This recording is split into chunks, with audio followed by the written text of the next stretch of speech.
Dr. Seb is going to present. Thank you. Thank you so much, Ross, and thank you so much, Malar, for recommending me. It is a pleasure to be part of this special session. I will start by sharing my slides. Okay, so I have prepared some slides. I know Ross has said that it's an interactive session, but being an academician, I also teach at a university, so it's like a habit to have slides as well. Okay, so allow me to share my slides. Okay, Dr. Saab, do you mind if people ask questions on the way throughout your presentation, or would you rather they hold off? Please feel free to ask questions, although I might not see it, and it will need help to for someone to alert me because I'm focusing on my slides. That's all right. So feel free, anyone post questions in the chat. Ross and I will throw them to Dr. Saab when we can, or feel free to ask the question yourself in person. So thank you. Sorry, Ross. Yes. Sorry, Dr. Saab, I have to interrupt. Ross, I have a question. Since the session is being recorded, do we all get to have a copy of it later once it's ended? Yes, absolutely. If anyone would like a link. You, and we're mainly recording it for the two presentations as well, just to let you know. And certainly if there are any confidential issues, we will not send that out. We'll edit those out as well. And certainly the breakout rooms won't be recorded. Thank you, Ross. All right. Okay. So I know the topic today is on ethics, misinformation, and disinformation. But since I'm actually an expert in misinformation and disinformation, I'll be focusing on that. And because I know Nancy is the expert on ethics. Okay. So I'll be sharing about misinfo and disinfo. But when you discuss misinfo and disinfo, we cannot run away from this phrase: information disorder. It's about the influx of information, how easy it is for us to get information which may be false or may be true. So I would like to ask all of you a question which I hope you can answer. How many social media accounts do you have? I'm very interested to know how many social media accounts do you have, and how many social media accounts does the company you work for have. So if you can, just throw me the answer. Let me know how many. How many do you have?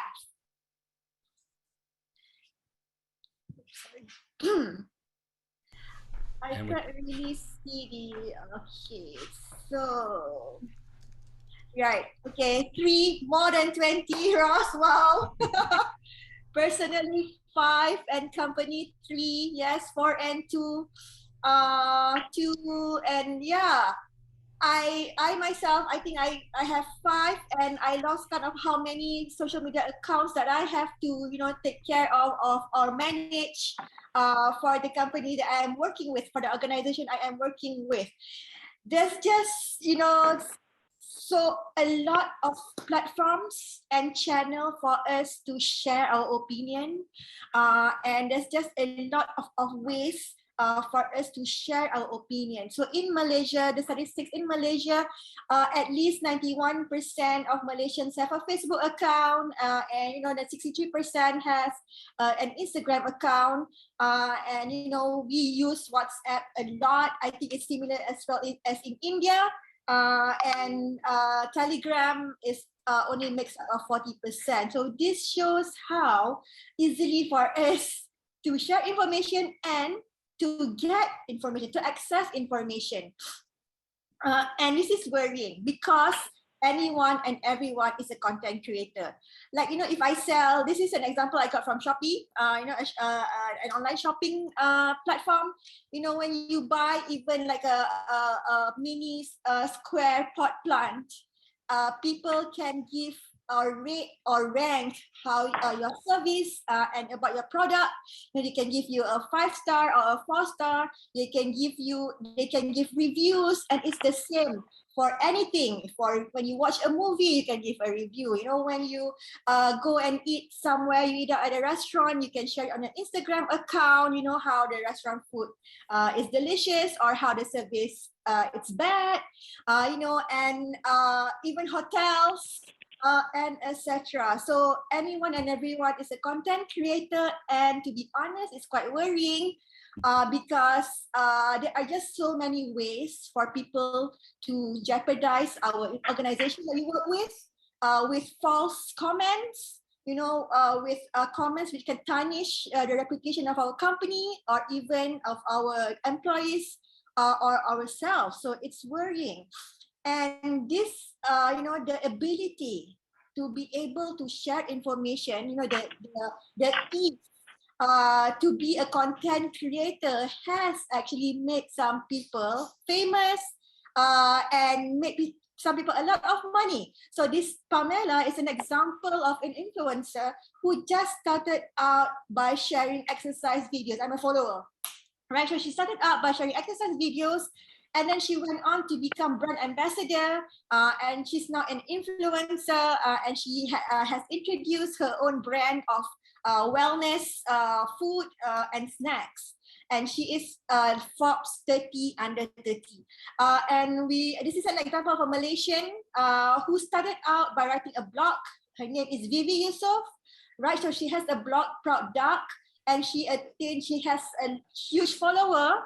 And consequently, she introduced a shopping platform. It's called Fashion Valley, and she's one of the richest, I think, influencer in Malaysia. She has a huge and thriving business. So, being able to share information has made people money, but at the same time, this excess of information, this tsunami of information is worrying because there are information which may not be true, which is misinfo or malinfo, or disinfo that is being shared, for instance, in this group Ivermectin Malaysia, which has more than 10,000 subscribers sharing their experience, about the usage of ivermectin in curing COVID-19, where to buy it, which pharmacy has it, which doctor secretly sells it, and etc. So this is also worrying because this influx of misinfo and disinfo can cause, repercussions,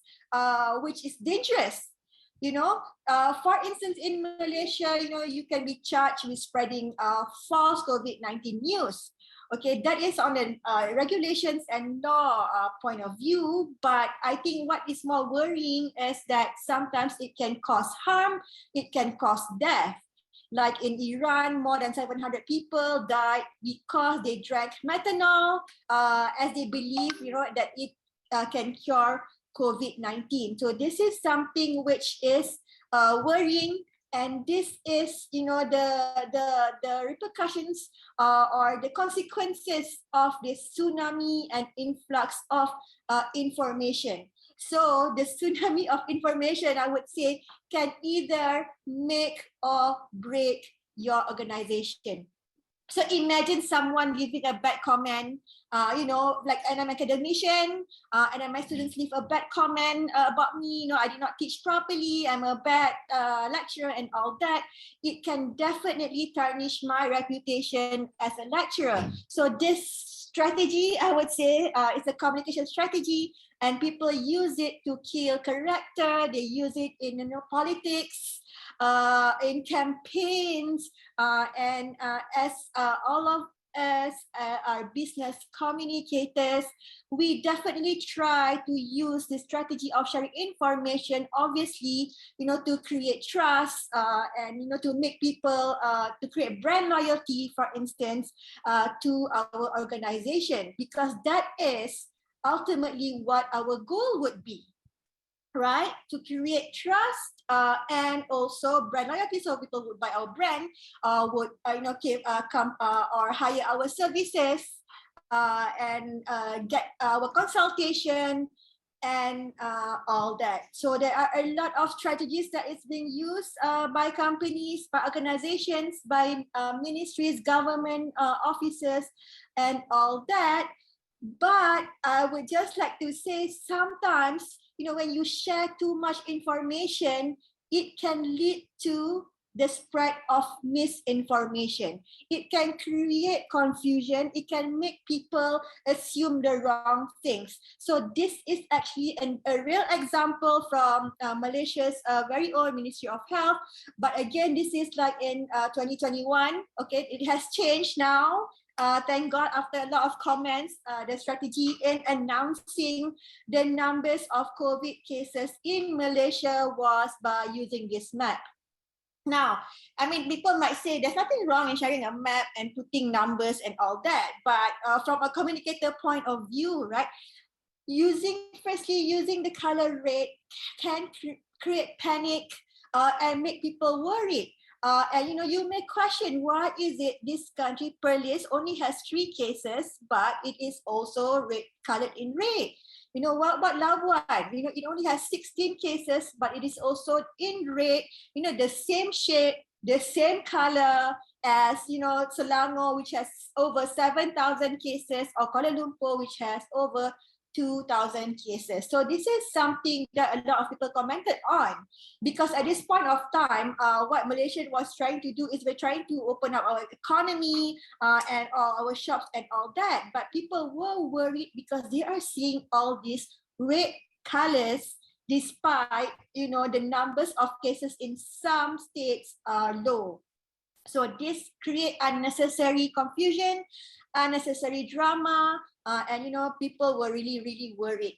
And I'm sharing another example here. So this came from not from my office, because I work at the Economic Action Council, but it became a hot issue.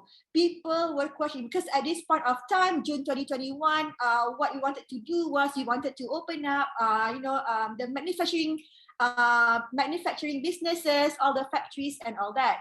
Right, so we just opened up the factories, and a lot of people complain and say, why are you doing it? Because 41% of the cases associated with clusters are from factories. They say, the government is going crazy. Why are you doing all this? You are not doing this for the good of the country and all that. Because this was the number that they got. Cases associated with clusters is 41% from the factory. But they fail to see, actually, this is just a misinterpretation of numbers.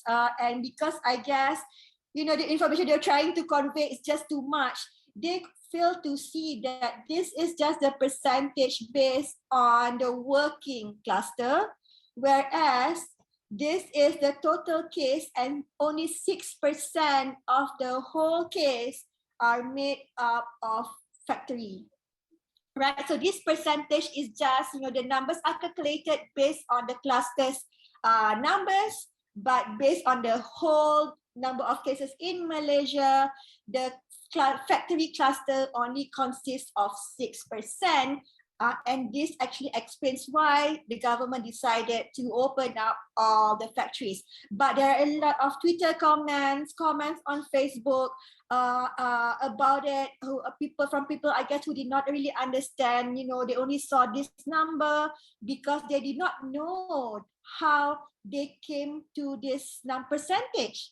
And this is the problem. This is how misinformation spread, right?